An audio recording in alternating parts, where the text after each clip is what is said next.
I'm Alexander Heffner, your host on The Open Mind. My guest today is Jenny Town. She is Senior Fellow at the Stimson Center and the Director of Stimson's 38 North program.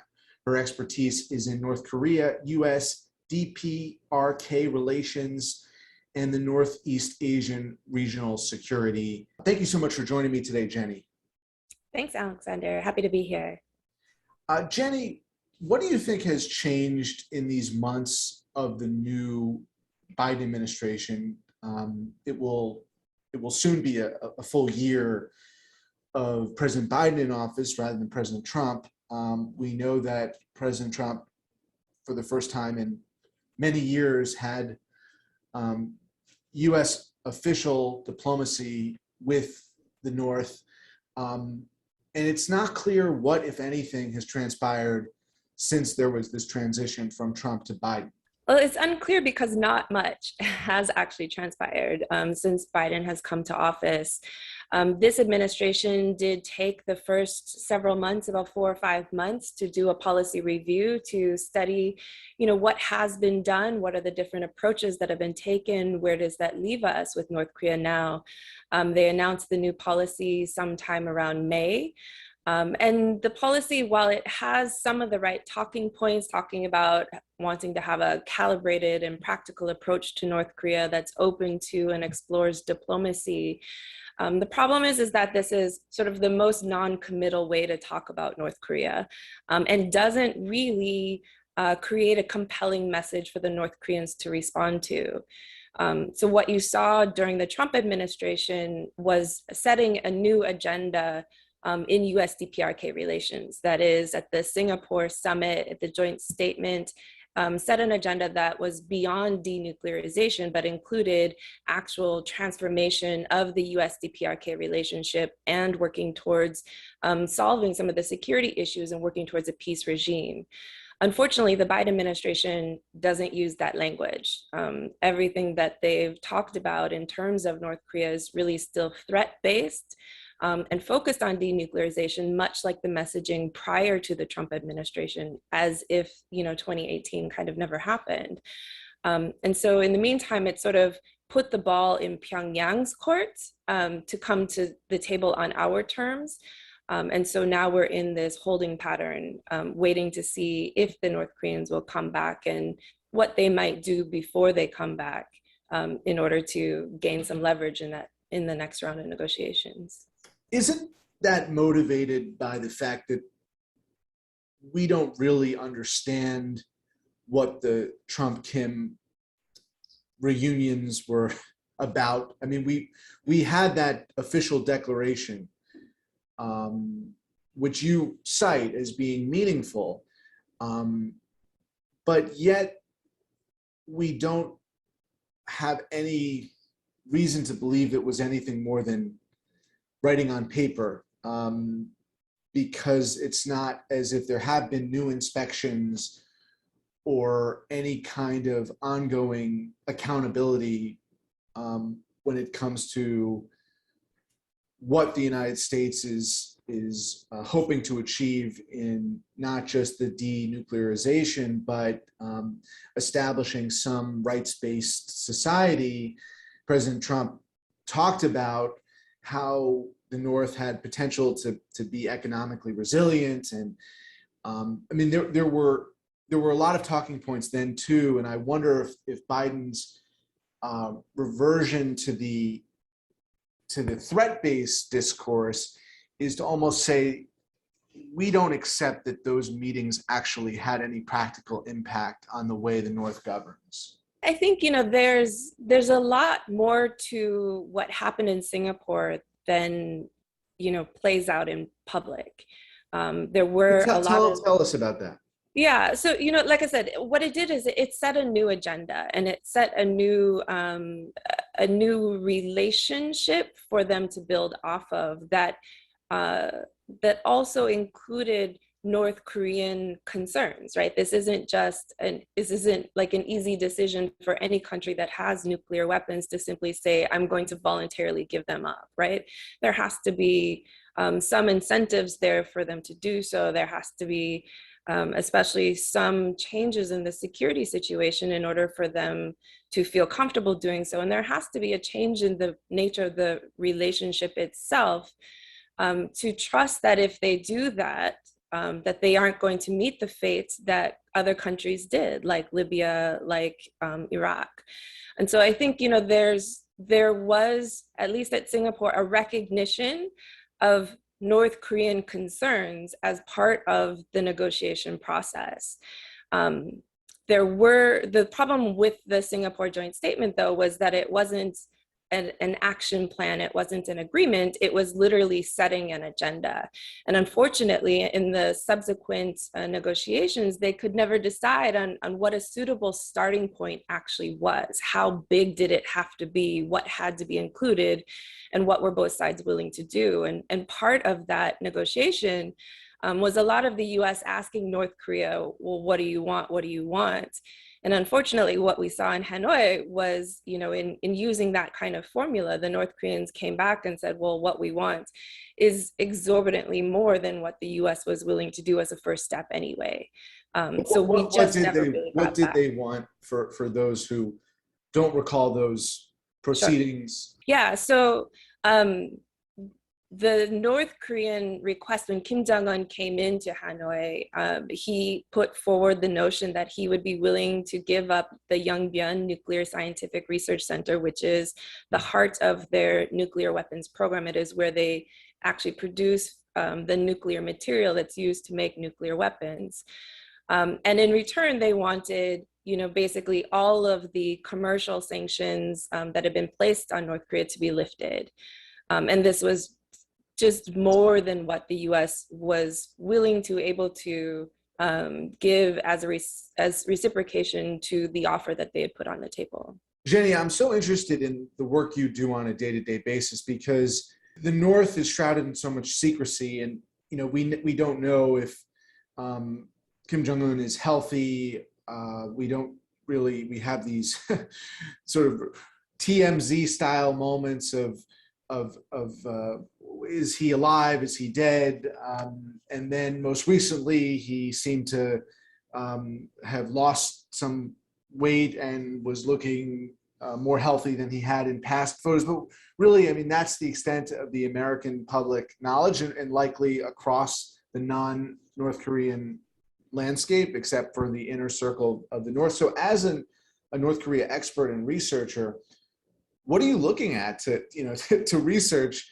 How are you kind of learning about what's going on there, if not on a day-by-day basis, in terms of what's changing in the leadership, et cetera? Well, we look at all sources, as many sources as possible, and especially North Korean sources, media journals, television affiliated websites and stuff, to try and glean messages from that as well.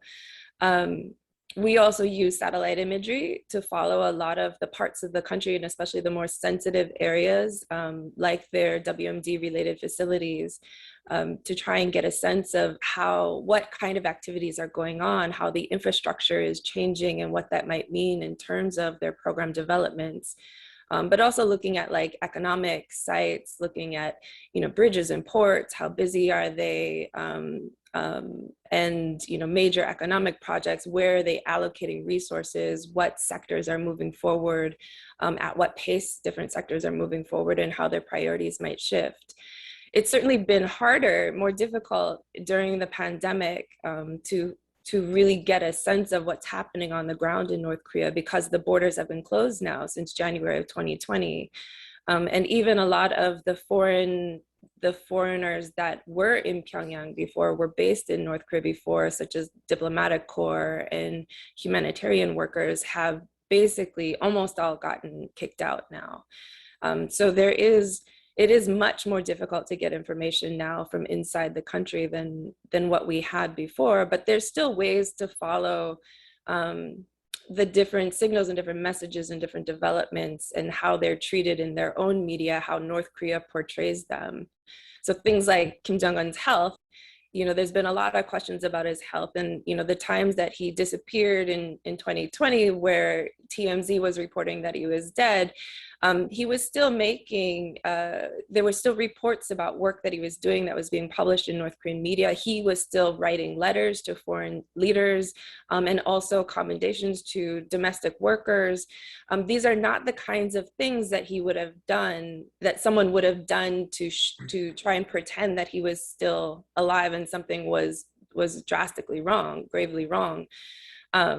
So I think, there's a lot of, while it is difficult to get information, once you sort of learn the ways that North Korea communicates, and sort of how to interpret those messages, it does still give you a lot of information and a lot of insights as to what's happening. So you have material still to work with. I'm sure you have sources on the ground there. It's more difficult to do.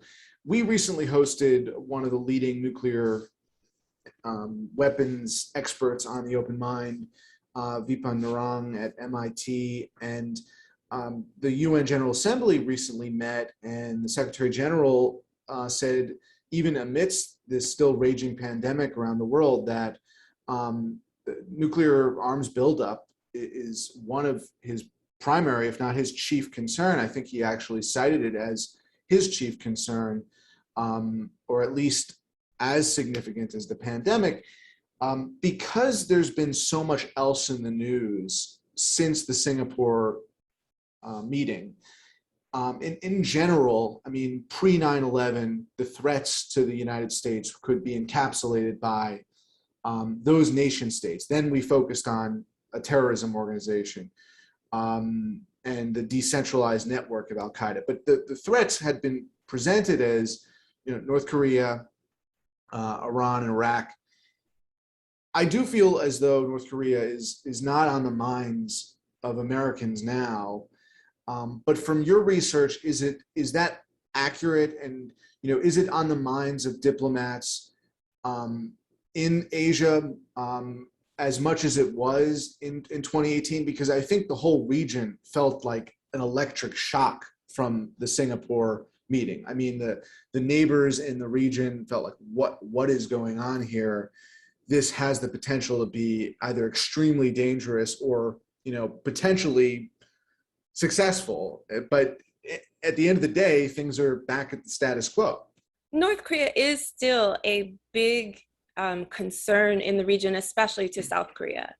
And I think, some of the turning points in that relationship was really in 2017, not only the fire and fury responses that Trump was giving to North Korean missile testing and nuclear testing, but in the idea of 2017 was the first time that North Korea flight tested an intercontinental ballistic missile, and one that had the potential to reach US targets. I think in the US here, while there was a little bit of concern, right, in the first time that they tested an ICBM, that, now that they have the capabilities to attack, that they were going to attack. I think the general understanding, though, is that North Korea is very unlikely to launch an attack against the United States itself.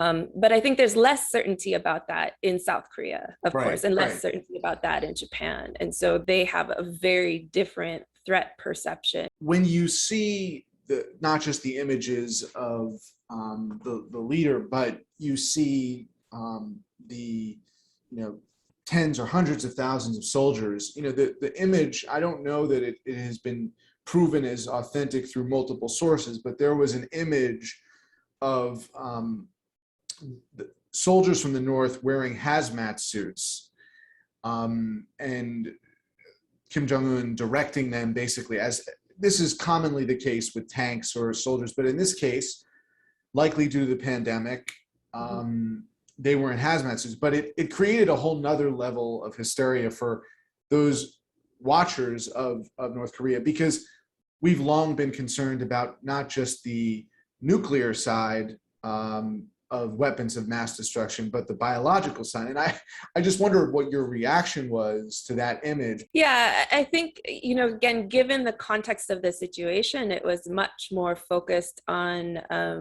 COVID as sort of pandemic response than it was to demonstrate a chemical biological capability. But there are you can understand how, right? I Yeah, mean, just yeah, in the whole aura of right. what the North, and that's really what I was trying to ask you, which is, like you said, the U.S. perception of threat is different from Japan and the South, but what, do you think that's a decision he's making? I have to think that, you know, we've seen that face masks can, you know, be effective at preventing spread of the disease. Instead, they were in, you know, basically hazmat suits from top to bottom. And is that the kind of thing that is planned to intimidate the South? I mean, just in terms of, and I ask this genuinely, in terms of the reaction of folks in Japan or the South. It's definitely a choice. And it is one that I think is primarily, like, for first and foremost for domestic audiences, to show that they have, you know, certain capabilities, to show in this case a strong COVID response, a strong infectious disease response, you know, and the kind of hazmat suits that, for instance, you'd see in hospitals. They don't necessarily have the same abundance of them that they would, you know, these actual uniforms. We don't know, Jenny, what changed between fire and fury, Trump's remarks at the launch of the North's weapons, and then his decision to engage in traditional diplomacy. I mean, I think the speculation is one that he wanted to try something no other American president had done. He wanted to be the first to do it. He also wanted to see what opportunity there may be to bring about a kind of capitalistic revolution in the country if it was done with the support of the leaders in the North.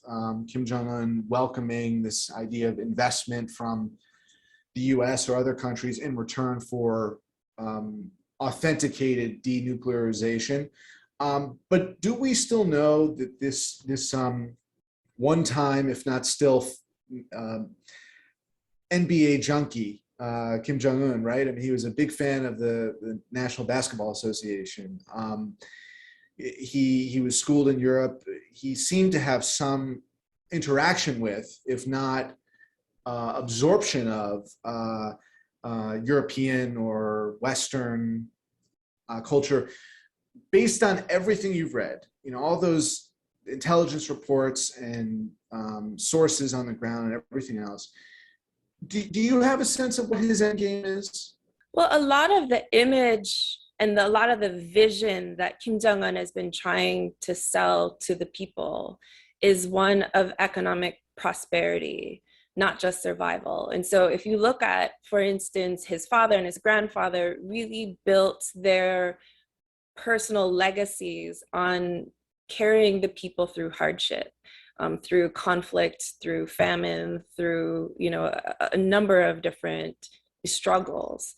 Kim Jong-un doesn't have those credentials and doesn't have credibility in those areas either. He wasn't even in the country during the famine. That was, you know, the years that he was in Switzerland. So he's been in North Korea while North Korea has been relatively on the upswing. And in everything that he's done and the policies that he's put together and the direction and the ways that he's building, reconfiguring the political infrastructure, you know, his goal is really on economic development, economic prosperity, and bringing the country out of subsistence mode. In order to do that, though, you know, that doesn't mean that they're not going to move forward on the military side as well. And so what you saw in the first couple of years was really a focus on this dual track approach of building the economy and building their nuclear deterrent. And what you saw in 2017, after they tested their ICBM, after they tested a large nuclear weapon, was that he declared victory on the nuclear deterrent side of that agenda. And everything since then has been everything for the economy, really trying to build up the economy. And in order to do that, you have to also repair foreign relations. And so I think there has been a concerted effort, you know, since 2018 to make new friends, to try diplomacy, to see what they can get. But but with a relatively hasty timeline. And so I think that was one of the problems with negotiations with the US, was that, you know, even in negotiating with South Korea, everything went very quickly and both sides were eager to do something and to get short-term results. Whereas with the US, it was much more cautious, even though Trump was not necessarily exercising traditional diplomacy. It was very untraditional diplomacy. But you know, while he was the deal maker and was willing to talk to them, the working level meetings and the way that the negotiations were going were still very slow, very drawn out, and we're not coming to a conclusion in a quick amount of time. And so, well, the methodical, the lack of the sort of methodical nature of it, I guess you're saying, is untraditional. There weren't prep meetings, there weren't long sessions, there wasn't multiple days at Camp David. But I think what was most untraditional was the two men who were participating in this. yeah. And, you know, it was akin to something that Churchill and Roosevelt might attend. And so in that respect, I think it was traditional. But back to my question, which you evaded, I say that in jest, but at the end of the day, you know, if you just want to do a psychological examination of him, since he is the country in effect, and he determines if, you know, the North Koreans starve or are repressed or eventually have access to the internet and Wikipedia and are able to actually have a consciousness that they totally lack now, I think most of us still wonder what his end game is. If he could say, I'll stay ruler, we have one sort of nuclear facility that's maintained and overseen by an international body, but we're going to give our people rights, and they, you know, basically can be literate and can be fed, and they can, you know, they can have the internet, they can, you know, almost like a Cuba type existence today, right? Not Cuba in the 70s or 80s, but Cuba in 2021.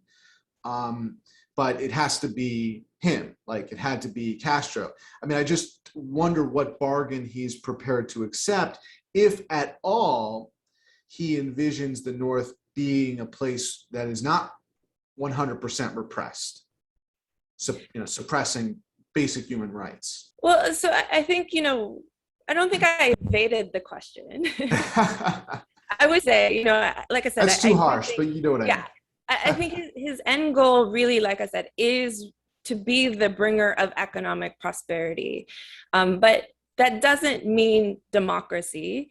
And that doesn't mean like a rights-based system. I think, you know, there's a lot of, if you look at who North Korea's friends are and mentors in some way, you know, these are countries that still have high social repression, high social controls, but allow for economic activity and economic development to take place.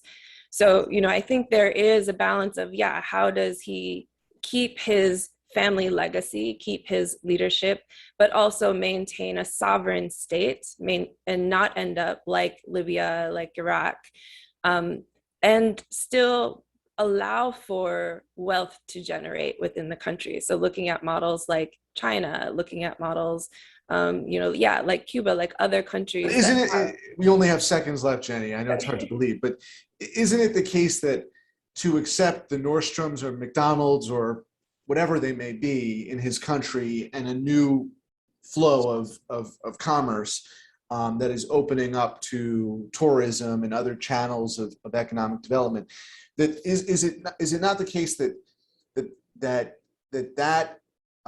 the country has lacked that opportunity because of its unwillingness to yield any ground on rights, on have a rights-based country, right? So is it a bargain that he would have to make to have a certain kind of international commerce to then, you know, have some gradual rights-based, I see you shaking your head, rights-based society? I think, you know, there was a lot of economic development that happened even under sanctions.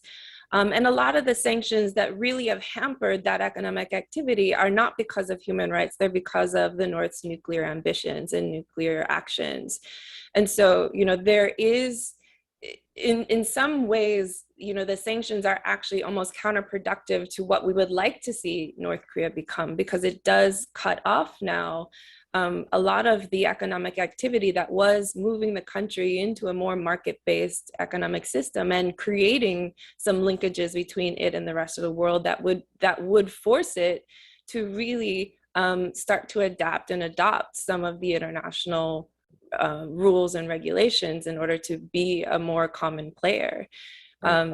So, like I said, if you look at China and the way that China still employs very heavy social controls over the people, there are models out there that, that they don't necessarily have to democratize in order to build wealth and in order to build prosperity for the country. I just wonder, as a final thought, right, if he thinks that he would like in his tenure for North Korea to become a country where, if not Americans, most of the world feels safe to travel, right? I mean, just relative to your China example, right? I just wonder if that is at all in his calculus about wanting to be the pride of a country like an Olympics offering, right? Where you can be a Russia or a China and have, on the Human Rights Index, a very shady record, but still be a place where modern society exists, right? And I just wonder, and I'll give you a final thought here, to what extent he wants that to be his legacy. I think he is moving in that direction, but cautiously, and in a way that, if it jeopardizes his leadership, it will be slow coming. And so, at the end of the day, there's still something to be said for preserving the political cult around him, as well as preserving sovereignty in a system that doesn't like their political choices. Jenny Town, thank you for your insider's intelligent perspective on this subject. We very much appreciate it. My pleasure. Thank you for having me. Please visit the Open Mind website at 13.org/openmind to view this program online or to access over 1,500 other interviews. And do check us out on Twitter and Facebook at Open Mind TV for updates on future programming.